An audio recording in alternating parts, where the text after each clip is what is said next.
Hello everybody, this is Dan Obashan and welcome back to the Joy of Tennis Teaching. Well, this is a historic week in the history of men's professional tennis. I was called by a couple of my friends and one student to ask me what I thought of the idea that this is the first week in the history of the men's professional tennis ranking that there is no player in the top 10 in the world who hits a one-handed backhand. Stefanos Tsitsipas, the Greek player with a beautiful one-hand backhand, last week was number 10 in the world, and he didn't defend his points, so he slipped out of the top 10. And so for this year, for the first time ever, all 10 of the top men players in the world are two-hand backhand players. The question that I was asked this week is, do I think this is a reflection of the fact that the one-handed backhand is obsolete in the world of men's modern professional tennis? I don't believe this is so. I think it's just a numbers game. And we'll talk more about why there are so many more two-hand backhand players in a bit. But I think that the two-hand backhand still is a viable weapon in the men's professional game, and I personally feel that it will make a comeback in the next few years.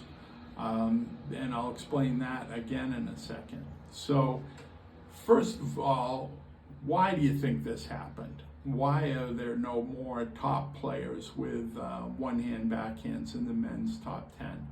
Well, part of it is because all kids nowadays are pretty much taught a two-hand backhand.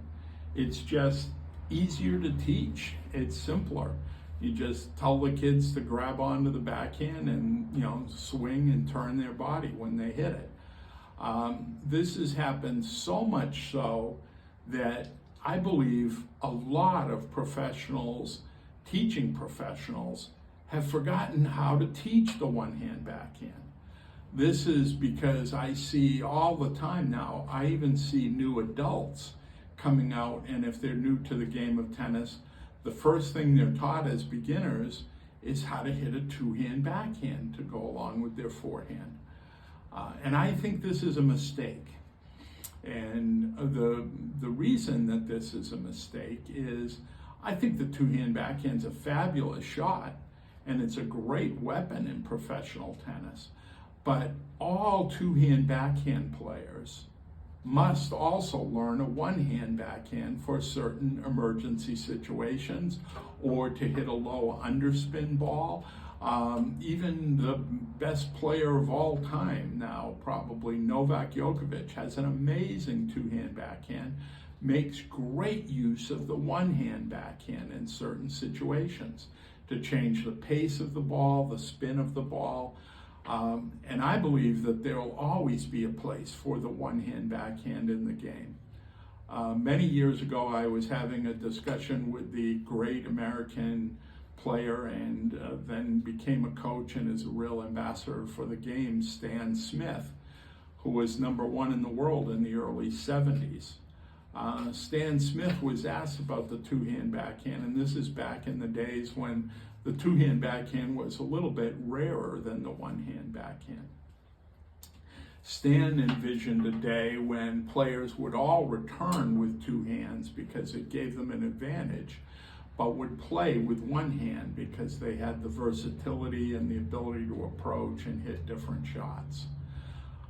That's kind of the case today, because the two-handers all do use one-hander in certain situations.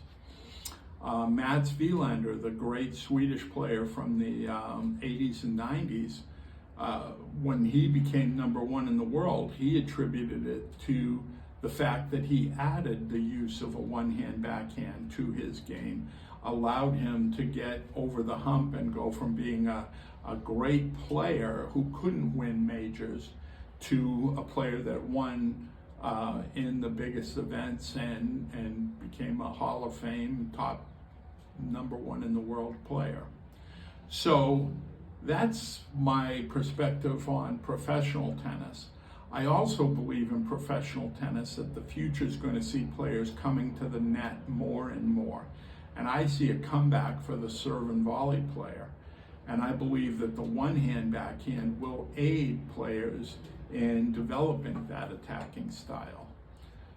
Those of you who are old enough will know that Pete Sampras, one of the greatest players of all time, and Stefan Edberg, another Hall of Famer, multiple major winner and former #1 player, both of them as young children had a two-hand backhand, and both of them in their teenage years switched to a one-hand backhand, which allowed them to become the great attacking players that they eventually became. I was having a discussion with Phil Azar, one of the subscribers and viewers to this YouTube channel, and we were having a pretty lively debate about the one-hand versus the two-hand backhand. And I was trying to explain to Phil how it's much easier to learn to approach with a one-hand backhand because you can hit it moving forward. Again, the athletes are getting better and better. It's not impossible to approach with a two-hand backhand, but there's still some reasons why it's easier to approach with a one-hand backhand. So that's it for my views on the one-hand backhand in professional tennis. Now let's talk about recreational tennis. I'm a big believer that all adult recreational players, or not all, but most, should learn a one-hand backhand.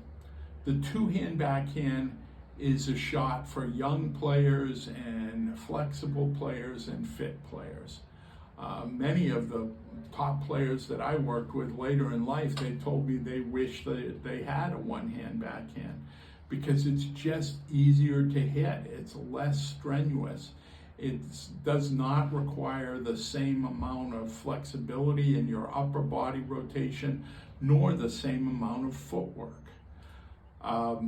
This is why almost all teaching pros, even though most of the younger ones today grew up hitting a two-hand backhand and hit a two-hand backhand when they were playing competitively, once they began a teaching career, they really almost all switched to a one-hand backhand for hitting with students and rallying, and even some of them for their playing game.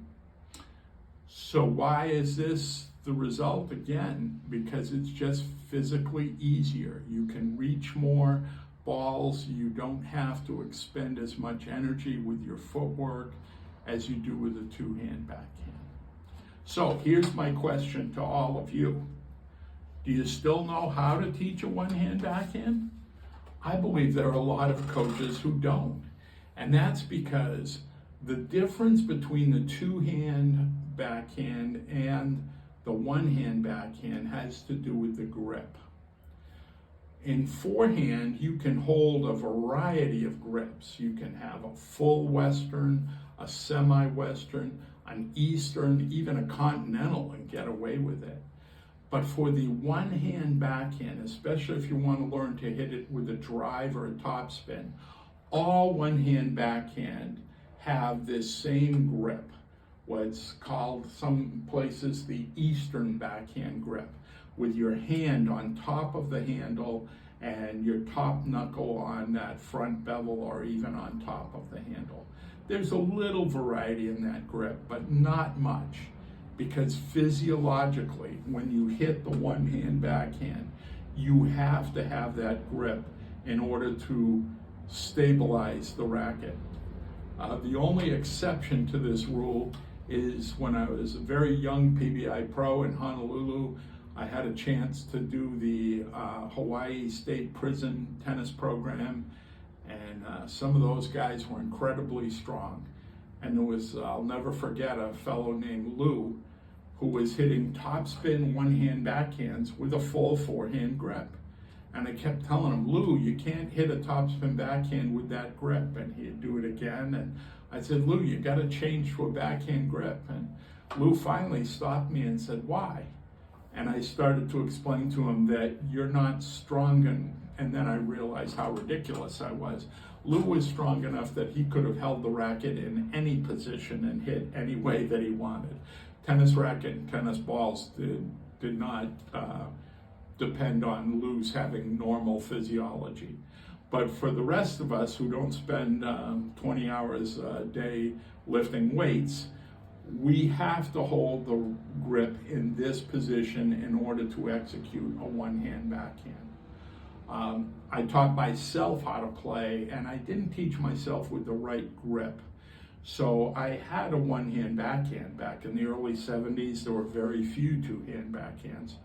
But I had to hit an underspin almost on all my shots in high school and through most of college.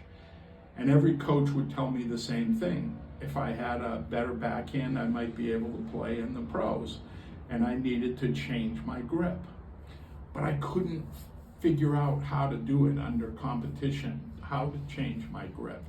Until I met Peter Burwash, and he taught me the secret was don't change your right hand for the grip, turn your racket. And that's when my backhand really became my best ground stroke, is when I learned how to turn. Because I already had the backhand swing, but I just needed the backhand grip. So I'm curious to hear what you think about it. Do you think the one-hand backhand is old-fashioned? Do you agree with me that all two-handers have to have a one-hander, but very few one-handers ever learn a two-hander? Situationally, can you do only two-hand backhands?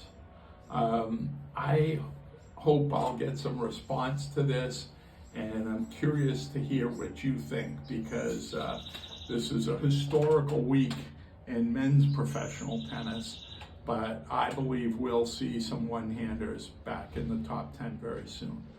Thanks for viewing this today. I hope I hear from you all, and keep going out there and enjoying tennis teaching. Bye for now.